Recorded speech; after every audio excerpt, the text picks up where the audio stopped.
If you have been battling as a professional with evangelizing customer centricity, then stop and ask yourself, how can I become more business centered, right? To achieve the same result.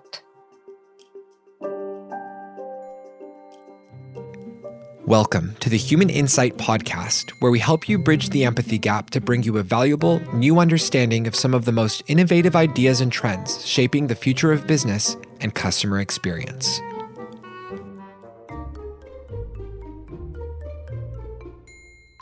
Hi, I'm Janelle Estes, Chief Insights Officer at UserTesting, and today we've invited Tamara Adlin, Chief Product Officer at Blockchange Ventures and co-author of the Persona Lifecycle, which was originally published in early 2005 and a revised version was published in 2010. Thanks so much for joining us today, Tamara, and welcome to the show.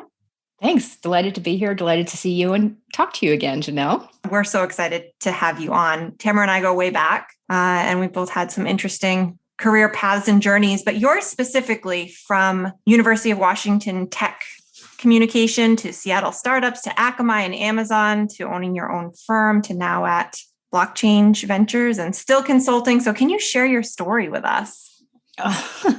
Sure. It should only take about 3 or 4 hours and I'll just get started right now. No, I'm kidding. I can do it quick. Even as far back as my undergrad days, I was interested in different stuff. And I was interested in art and psychology and how vision works. And I did an independent major. And then I left there and then accidentally discovered human-computer interaction in the early 90s, which is when it was very early days and everybody was calling it usability. And then accidentally again discovered the Department of Technical Communication, which is now, the department is now called Human-Centered Design and Engineering at the University of Washington.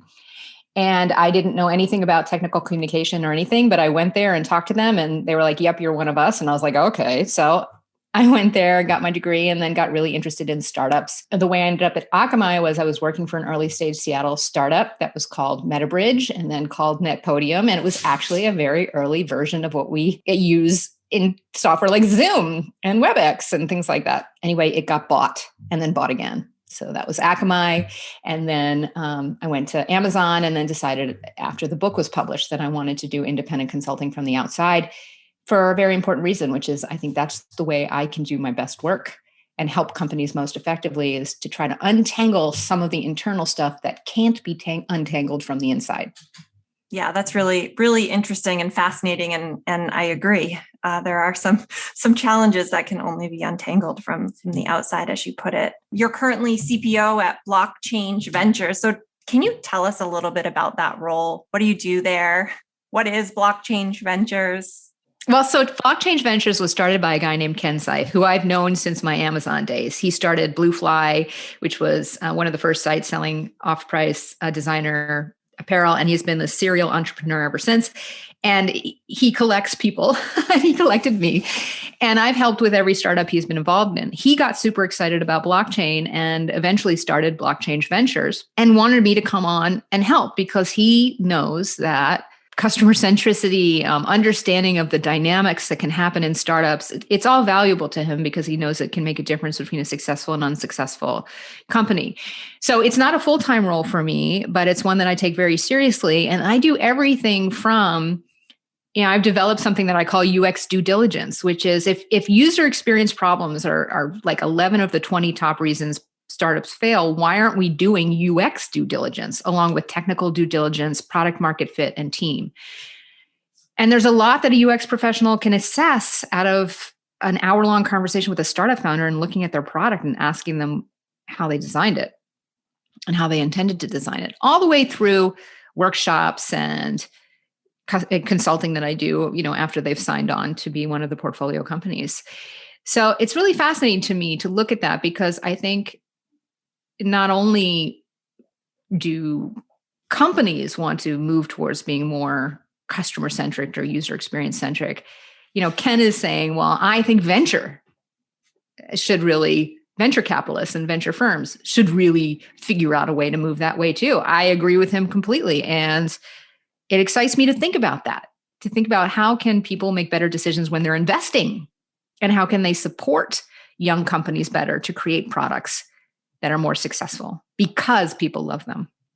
Can you tell us a little bit about the book, the persona lifecycle? I remember this is like the book on personas, like when you're first, trying to understand the topic and building your first persona, to when you are like, you've done this a few times and you're maybe training up other teams. What prompted you to write that? And how do you think about success related to this book? It's so interesting to talk about the book that was originally published in 2005, as you said now, because as we record this, just a little while ago, Alan Cooper, who originated the idea of personas, and we are forever in debt to that, wrote an article about how personas have been bastardized over the years, and actually how our book was possibly part of that. But here's the quick history of that, and sometimes I do whole presentations on the history of personas because I think it's so fascinating to look at how things evolve in our field. You're looking at how careers and people and thought leadership evolve. And I'm really interested also in how other things have evolved in our field. So the way the personas thing happened was in 1999, a boss of mine handed me the Inmates Are Running the Asylum book by Cooper. It totally fascinated me. And like many other practitioners, I immediately wanted to start doing personas. Now, in that book, Cooper describes personas and the value of personas, but he does not tell you how to create them other than gather data, look for patterns in your data, and create personas. So John Pruitt and I and Holly Jamison Carr, anyway, we decided to do a workshop together at the Usability Professionals Association conference, which was interesting because John didn't like me. I didn't know this. I'd given a talk at Microsoft, and I had said in 2000, even if you just name your assumptions and make personas that way, you'll be better off. He was in that audience along with 6 other people about to launch the first gigantic persona effort at Microsoft, which was heavily data-driven on purpose. And those were the Vista personas. So I said this in a room full of 1,000 people or whatever. And he was like, I don't like that woman. Anyway, long story short, we ended up becoming great friends. We did these workshops at UPA because people were trying personas and failing. After doing this a few times, we were approached to write a book for Morgan Kaufman. We thought it would be easy and take 6 months. It took 5 years. It ended up being extremely long. Sorry about that to everyone who's read it. But we really dove in to try to figure out, how do we tell people how to do this? Which was different than the Cooper way of doing it. And I think his recent article was about people not doing it the right way, but he never did tell people unless they, of course, went to Cooper and learned it. So that's where the book came from. And after that, there's still been so much up and down with the feelings about personas, and my feelings about how to create personas have changed so much since then. But it's fascinating to look at how our field is evolving as we are practicing it. Totally. So your statement early on that made John mad around building personas around your assumptions is good enough. Do you still believe that? Oh my God, I believe it more. I believe it more. It's so funny. I've looped back around to that. Yeah. So I kept trying to do things that would help companies build better products. And all the methods in our toolbox, so many of them are such great methods, but they weren't working. And I got fascinated about why. And when you look for problems in organization or challenges or what's keeping something from working, you swim upstream. And I ended up all the way back in the executive suite. And what I found there was, as my dear friend Katie Jeminder says, a game of telephone that was disrupting everything. So the summary is that I believe that until you know what's in the heads of executives in a way that's useful, and so you translate that into a common language that they can all see, you can't change it. No matter how much data you collect, there's nowhere for the data to land. So my strong belief now, based on practical experience, is assumptions are super important to know about, especially if you want to change them. So it's not saying that assumptions should drive everything in an organization. It's saying that if you want to change them, you have to be able to see them first. That's really powerful. We got to dig more into that. And I Good. suspect it might be related to this next question I have for you, which is, you've always, since I've known you, championed the importance of customer centricity and, designing from the outside in and bringing outside perspective to teams. In your opinion, though, what is in the way of companies actually doing this? Every company says they are customer-centric or want to be customer-centric, but actually it's not really happening. So what's the blocker? So let me tell you what the blocker is, I think, from the startup perspective. I think it's not that dissimilar in larger companies, but this was a big aha moment for me. And it has to do with practical factors in the way that businesses get formed and successful. So let's talk about a startup for a second. Startup person has an idea. They find a co-founder or something, and then they go out to raise money. So what they do is they polish the idea as much as they can into an investor deck, right? And along with that investor deck, they either create a prototype or an MVP, or they describe and define one. Then they go out to get money. And in order to get money, somebody has to say to them, your idea is really good enough to invest in, good enough to give you some portion of $1 million or several $1 million. Then what the startups founders do is they want to go build that thing that somebody else validated, right? You can, and the human condition is that if I think I have a good idea, I want to do that good idea, no matter what anybody says about it.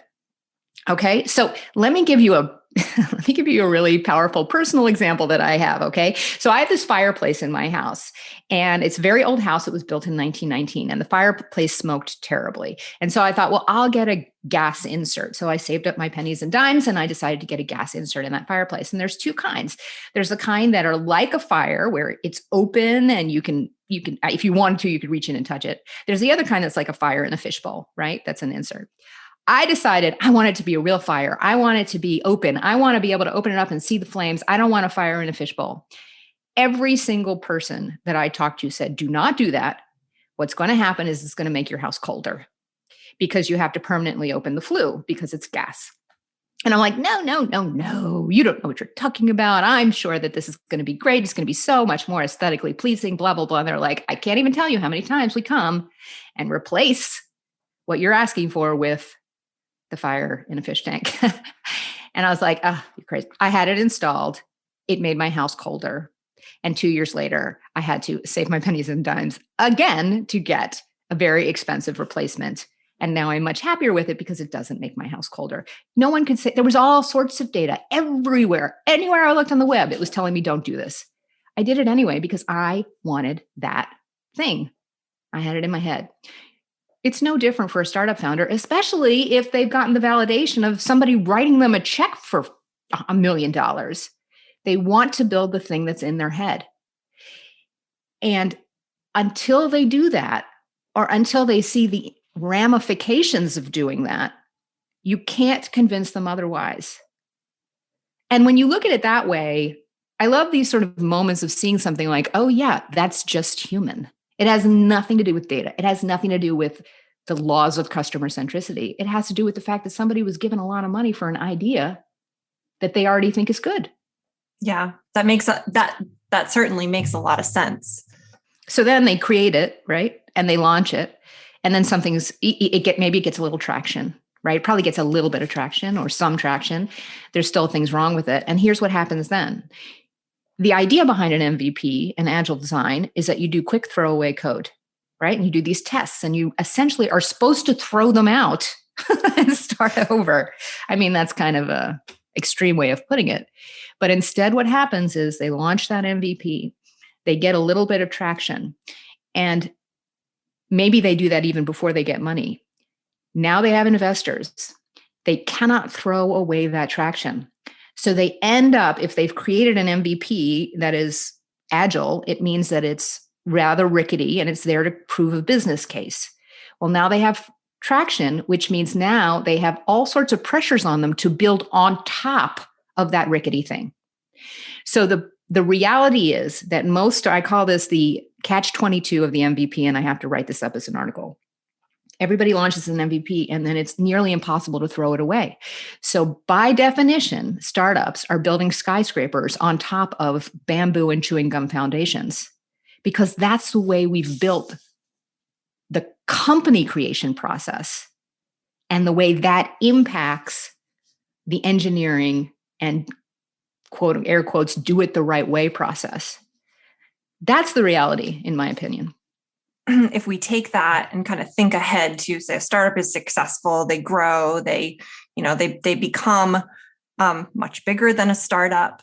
And then you get into a place where you have bigger teams, bigger companies, more opinions, right? Mm-hmm. Bigger executive teams. Like, how does this translate to bigger companies? Like when you're working with, a larger corporation. And again, going back to this idea of customer experience is really important, or we want to be customer centric, or we even making the claim you are customer centric. But when you talk to the people that are actually running the teams and on the ground, that's not actually the case. And right. So what's the disconnect there? So oddly, I have an opinion about this too, which I'm sure will come as a massive surprise. Here's the deal. You start adding more people. Long story short, what happens is you have these very exciting startups and they make a big splash, often because they do something that's a wow moment. Like a million years ago, I worked with Zillow in 2006, right? They made this huge splash because you could type in any address in the world, in the United States, and instantly get a quote unquote Zestimate, which was put together out of numbers that were freely available, but nobody had bothered to put them all together and make them easy for customers. Everybody loved it. As Zillow grew, I still love Zillow, don't get me wrong, it became this sprawling site with so much stuff on it beyond the original. And in some ways, in a way, it became, in my opinion, part of the problem for buying a house is feeling completely overwhelmed, right? And so this magic spark of an instant number that was a solution, right, to an overwhelmed moment morphed into something that was yet another, I need to look at this, and it's kind of a complicated thing, right? I think that happens to a lot of companies because as you get more and more people on the executive team, and as you get traction in various places, they're looking to build the best business, spread the business, look for new lines of income. So for example, we should sell mortgages. We should, maybe we should have our own agents. Now they're doing things where they help flip houses or whatever it is. And then you get a more sprawling organization. And then what ends up happening is what happens with every organization is that they find it really hard to prioritize. And the prioritization process, either for massive initiatives all the way down to individual tiny projects, end up being arguments, the results of which have more to do with politics in the room than they have to do with anything customer related. So my fascination with that is it's not about adding more data to that, because that's why I don't think data helps. Data doesn't solve politics. What does is if you can change the conversation so that it's not, is my idea more important or valued than your idea? Or is my position in the company higher paid? Avinash Kaushik calls it the hippo, the highest individually paid person in the organization. Is the hippo winning? But instead, can we all change our focus and talk about something else? Like, if you're kids and you have a sibling, if you had an argument with your sibling, but suddenly both of you got mad at mom, you were friends again. Well, I want to give them something else to talk about, not to be mad at, but to change the conversation so that game of telephone gets disrupted. That's where customer centricity can start creeping back into the room. That's fascinating. Is this your magic trick that you call executive alignment? It is. And it's a magic trick. It's so funny to sell something that no one thinks they need and no one wants. Right? So I'm out here as a consultant. I have this particular magic, but it depends on people realizing that their organizations are a mess. And nobody raises their hand and says, our organization is an unholy mess. Instead, they ask for things like personas. So what ended up happening with me a lot and still does, is people call me and like, well, we are researching organizations to do personas for us and blah, blah, blah. And I'm like, okay, well, let's talk about that. But let me tell you, I do it differently. They're like, okay, because we are looking for people who can do massive research projects and then create personas for us. And I'm like, okay, that's not going to work. And let me tell you why. And that's because I said, what problem are you trying to solve with the personas? Which, by the way, is something everyone in our industry should ask themselves before doing anything. Right? What problem are you trying to solve with UserTesting.com? What problem are you trying to solve with anything, right? And what problem are you trying to solve with quote unquote user testing as a category? That'll help you choose the method, because first you have to know the result. You have to have the hypothesis first. Right. So what are the most common problems that people try to solve with personas that you hear? Well, they start by saying, well, we really need to get more customer centric. We really want to bring more data driven decisions into everything and and within 5 minutes, they're like, oh my God, the director of marketing is in this huge battle with the head of product and they hate each other, but they won't admit that they hate each other. And the director of product is best friends with the CEO, but we think he's worthless. And meanwhile, everybody's talking about the fact that the chief finance officer is completely in our business because he doesn't want us to buy. Okay, that's the conversation I end up having, right? And by the way, their voice goes from we're researching companies to right? This is the real problem. Data-driven personas will not solve the fact that the chief marketing officer and the director of product can't stand to be in the room together. It won't, because no matter, even if you created the best data-driven personas in the world, if they came from the director of products team and budget, the marketing person will find a problem with them. If they came from marketing, the director of product will look at the way the research was done and say it was marketing, which, by the way, both are probably valid. They won't solve the problem. I don't care how much money you spend. I don't care how much time you spend. You'll be back to the beginning again. So what solves the problem? What solves the problem is understanding what the problem actually is, right? Mm-hmm. So every one of my projects starts with a couple of things that nobody wants to do, and they all want me to take out of the contract. The first one is the goals of the persona effort, right? Or the alignment effort. I ask people to write down, I have 4-column spreadsheet. What's the problem you're trying to solve? What's some evidence of the problem? Like, for example, evidence of the problem that Acme Incorporated marketing versus product is that it's taking forever for us to launch products and none of them are any good. And for example, we're doing stuff that's really, our marketing message doesn't match our product. For example, link, right? What do we hope will change? That's the third column. Like literally, what do you hope will, it'll be quicker or sooner or whatever, they'll match. And the last column is how can you measure that change? So if we do change it, what numbers or what evidence will we have?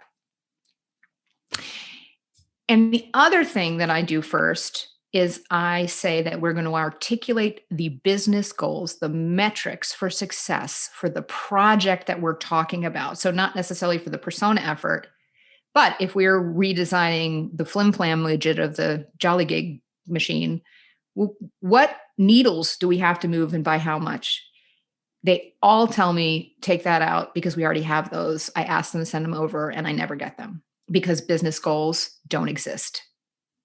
Every time you write them down, if I say this all the time, more than 2 executives are in a room and have a conversation, something shifts slightly and no one writes it down.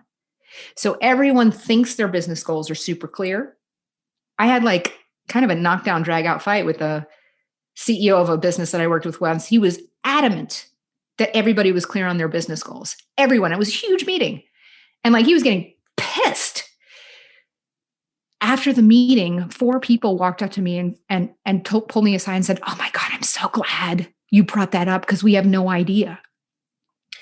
So goals of whatever effort we're doing and how to know if we succeeded, and goals of whatever project we're working on, and how those are a giant part of my process that no one wants to do and I can't work without. And I think every UX practitioner using any method ever should always create measurable goals for that effort. So if we buy a year-long subscription to usertesting.com, what numbers do we want to change by how much over the course of that year? Do we want 15% fewer customer support calls? that are over 10 minutes? Do we want to diminish the amount of time between spec complete and product launch? Do we want to, what by how much? By a week or by 3 months? And that last bit is important. If we do that, then we start speaking the language of business. And that's one of the last frontiers, I think, for our field. Yeah, I couldn't agree more. Could not agree more. And actually, that's a nice segue because I did want to actually talk to you about the role of UX within business. It almost feels like, or it seems like a lot of conversations that I have or questions that I often get asked is like, how do we become more relevant? How do we prove the business value? How do we show our impact? What's the ROI? Like the questions go on and on. Is this the answer? Yeah, I love this topic because, anybody who's listening, some of these things I repeat over and over again, but I used to walk around thinking if I asked the right executive the right question at the right time, they would tell me what they wanted me to build, right? And then I had this facepalm moment in my career many years ago. I was like, they don't know. They don't know. It's not like anybody's going to be able to tell you, here's what you need to do to prove your ROI. No one knows. So you, practitioner, have to make yourself usable. Well, who's your user? An executive. What's the language an executive speaks? Well, first of all, it's a language that goes in a spreadsheet. So let's pop open a spreadsheet, right? Because if it's not if it's on sticky notes, executives aren't going to listen to it. If it's in a spreadsheet, it can be exactly the same information and they will listen to it. It has to have numbers in it. Go find some numbers. They could be numbers of weeks. They could be numbers of dollars. They could be numbers of personnel. They could be numbers of subscribers. They could be numbers of candy bars in the kitchen. I don't care what they are. Go find numbers, right? And then propose changes to those numbers and show them to the executives so they can look at that spreadsheet with numbers in it and see that you are proposing increasing the number of candy bar varieties in the kitchen from 12 to 14, hoping that productivity will increase by 15%. And they'll say, you're so stupid. We should be increasing it not from 12 to 15, but 12 to 18. And I've been saying that for years. At which point you say, thank you for enlightening me, oh grand poobah of excellence. And you thank them for having corrected something that they never made clear in the first place, right? You make it easy for them. You make it easy for them and hard for them. One is you make it easy for them because they can react and edit and call you uninformed. You make it hard for them because they can't ignore your question anymore. If you give them a spreadsheet and say, if we achieve this number in this amount of months, is this good enough? They can't just say, punt. This is a relevant question. It's never an irrelevant question. But what they can then do is forward your email and your spreadsheet to their boss and say, look how stupid Janelle is. Look at this crazy spreadsheet. How dumb is she? Woof, good thing I caught it in time. I wanted to give you a chance to correct her. And meanwhile, they're like, because I have no idea. I don't know.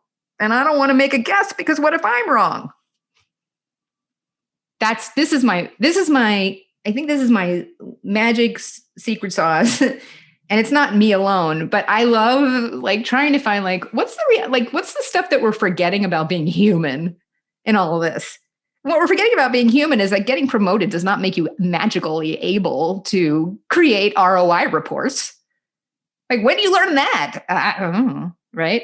But we act as if it's just there and they're not giving it to us, and it's not. So that turned me into somebody who said, what if it was my job to help the executives get more clear?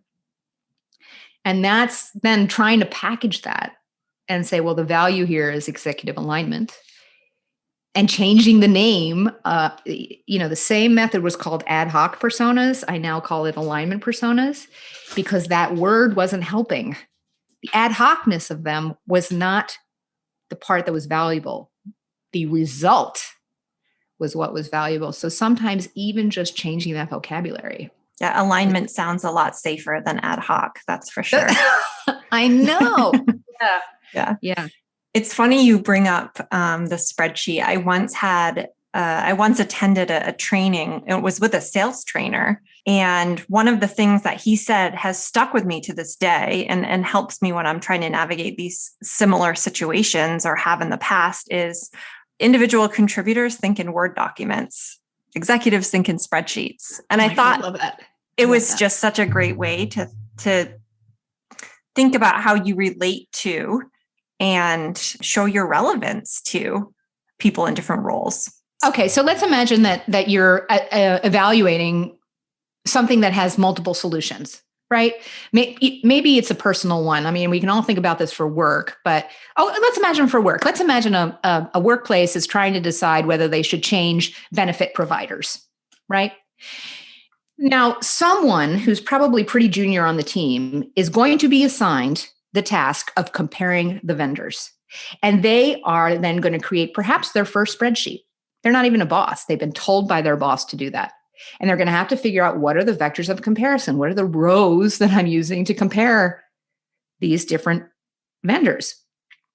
And it's going to be somebody whose profession is not about making these kinds of assessments. Excuse me. We are all forced at some point to create spreadsheets like that.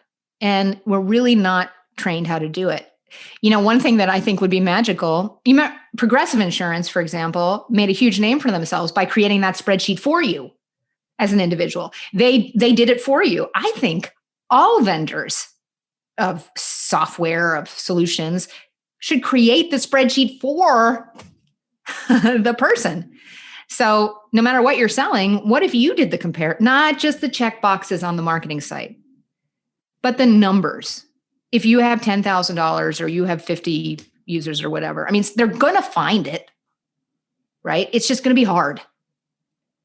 And we're all so programmed not to do that. It's like we're programmed to let's see how sneaky we can be with our messaging to convince them to adopt us. But anyway, I think the same challenge holds true for us conveying results of any of our user experience activities. We have to give them the result, but the impact of that result. If we don't change this, then we can expect customer service calls to increase by 50%. Right? We have to connect that. And by the way, that means an increase of $400,000 year over year in customer support calls. We have to do that. We have to connect those dots. You've got to make the connection. Yeah, absolutely. But we assume that it's obvious in our Word doc, but they have to put it in a spreadsheet. Mm-hmm. Thinking about business value, user experience, and it all comes back to sort of all this work and investment that we're putting into becoming more customer-centric. And there's this whole notion that goes into customer centricity and evangelizing. I mean, I'm sure evangelizing that you need to do related to getting teams to adopt personas or evangelize how executives need to be better aligned. But it really does all come back to being able to be aligned so you can make better decisions that are for your customers that help grow your business. And I guess this notion of evangelizing customer centricity, do you ever get sick of it? Does it ever get old? Yeah, because I think it's the wrong thing to try to do. I don't think, here's what I would evangelize. I would evangelize business centricity to customer-focused professionals. Mm. That's what's standing in your way. We've tried all the arguments. We've tried all the arguments about why it's so great to be customer-centered. We have to meet them where they are. We have to find the people who control the dollars. Now, I'm not saying this is a new idea. Of course, ROI has been out there. Some of the great thinkers in our industry have done huge work on ROI, the big names in our field. But individually, I think if you have been battling as a professional with evangelizing customer centricity, then stop and ask yourself, how can I become more business centered, right? To achieve the same result. Because right now you're pushing up against, there's this analogy that I like to use, which is that all of us feel like we're building this beautiful tropical island, no matter what it is. Maybe we're building a product that's a beautiful tropical island, or maybe we're building a customer centricity program that we feel is how could you ignore how wonderful this is? And we're on our island and we're waving our arms to the people on the mainland, assuming that they're just going to see it and see it's worth coming over because look how beautiful. They're too far away. Then we say, well, let's just build a boat and bring them over.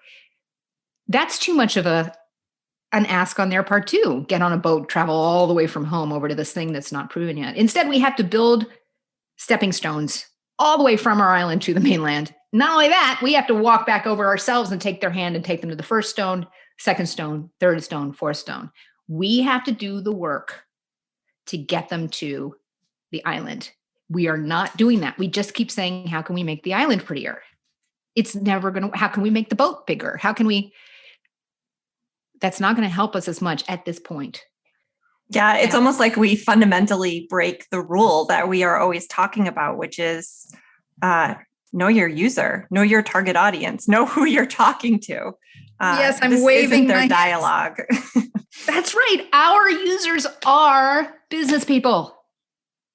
And we are not remembering to use all the skills we have in this regard. Instead, we're treating it as some different kind of problem. It's not a different problem, guys. They're users. They're users of us. We are products. Our documents are products. Is your document usable? It may be great to create, we used to create usability test reports that were like 40 pages long and hand them over and be all proud of ourselves and wait for our trophy. And like, why are they ignoring our results? Because they're not one page. So luckily, we can point out this huge problem and say, guess what? You already have every single tool you need to fix this. UX due diligence is a fascinating topic and a fascinating way to think about the work that we do. So what does UX due diligence, what does that entail?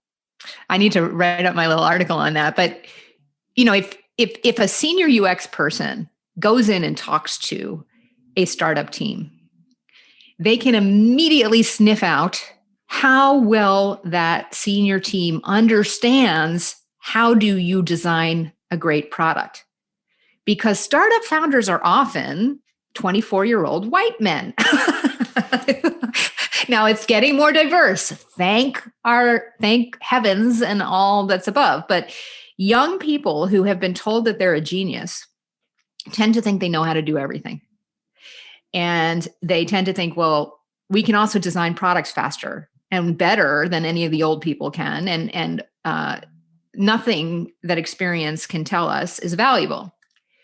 When you're a UX professional and you ask a team, how did you design this MVP?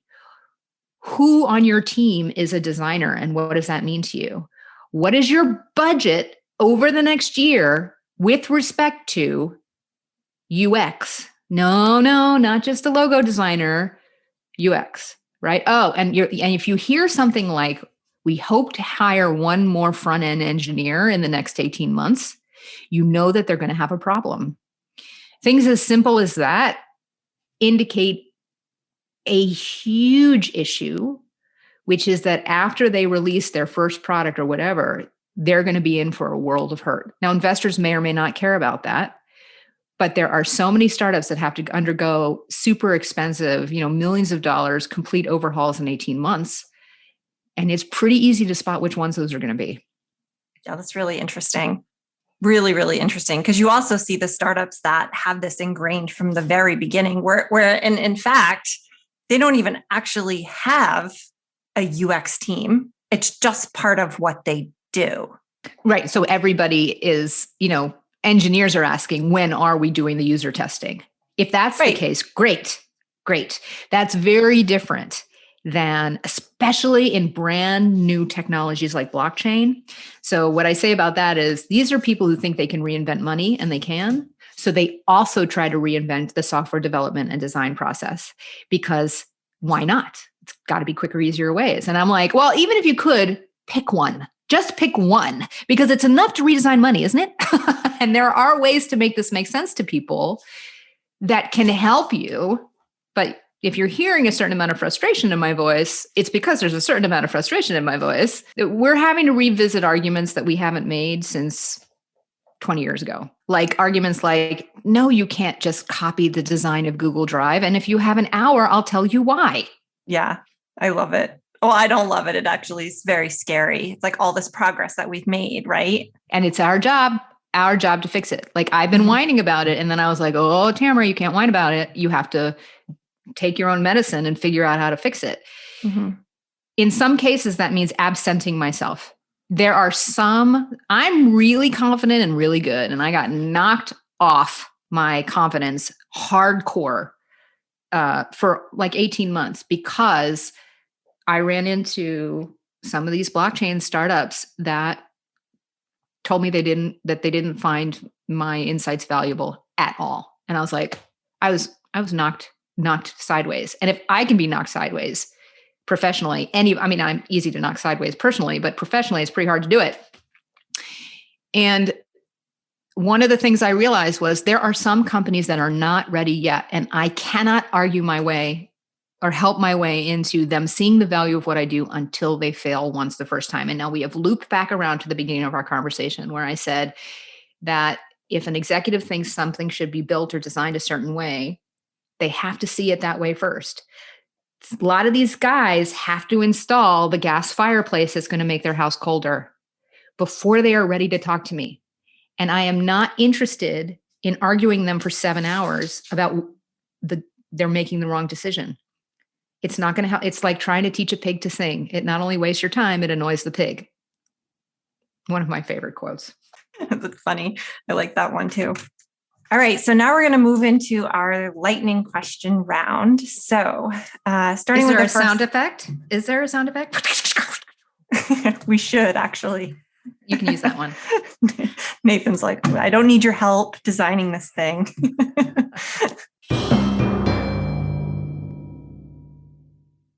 We've talked a lot about the history and evolution of our field. And, I'm interested, and our listeners are likely interested as well. Is there a book that captures the evolution of our field, or are there people that listeners should sort of look into to understand the progress that they've made for the field?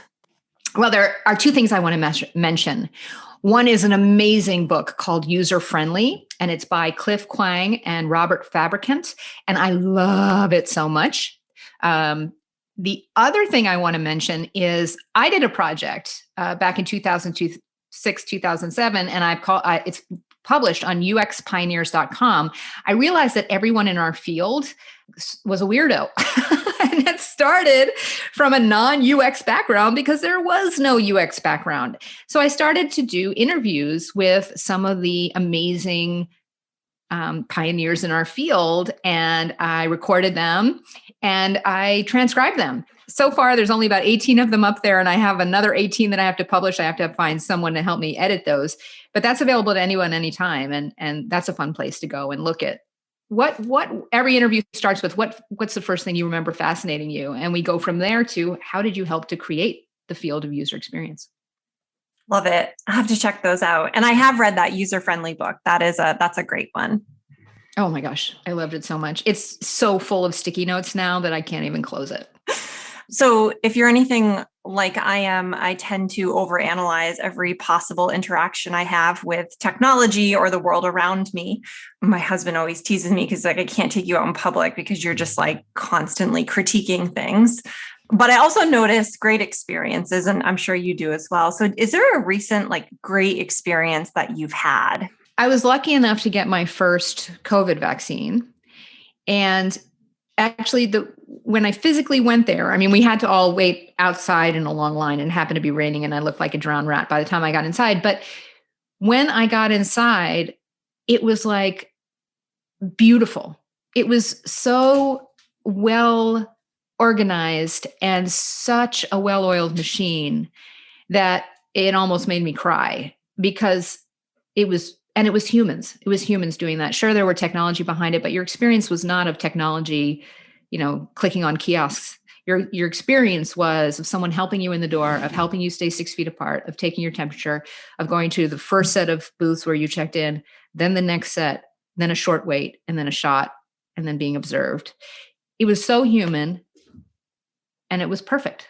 Yeah, that's a really relevant and timely example. I had a similar experience recently. I've also been really impressed with the sites that you use to sign up to get on a waiting list or to register. Fairly user-friendly and mobile-friendly. I was expecting a lot worse, to be honest. It does make me hope that the human systems are working in overdrive also to get to those people who don't have mobile phones, who don't have computers. Yeah, I don't know how, but I'm hoping that those systems are as good as well. Yeah, it's a really good point. So let's talk about the future. When you think about the future of experiences or some of the work that you've been focused on for the better part of your career, what are you most excited about? What are you looking forward to? What are you hopeful for? When you first started asking that question, I thought you were going to ask me like what concerns you, and so that's top of mind. What's top of mind right now is things in the blockchain world, and I want to tell UX practitioners that you need to get over your fear of it, and you need to start learning about it because it's exciting and terrifying, and it's turning back the clock on the progress that we've made in a very nasty way. Because I think a lot of the founders of blockchain companies think that users should just be able to figure it out for themselves. So that worries me, and all the implications of that.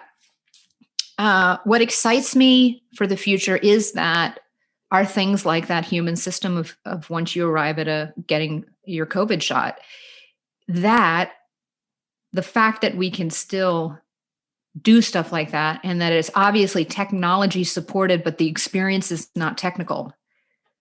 The experience is technology supported humans.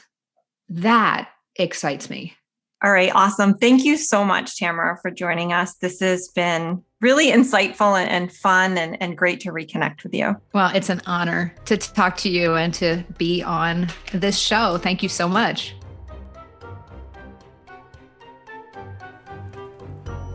Want to keep the conversation going? You can visit our podcast hub, usertesting.com/podcast, and check out past episodes. If you haven't already, don't forget to follow us on Apple Podcast, Spotify, Overcast, or Google Play, so you can never miss a good episode. And if you enjoyed today's show, please share it with a friend or leave us a rating and review on Apple Podcast.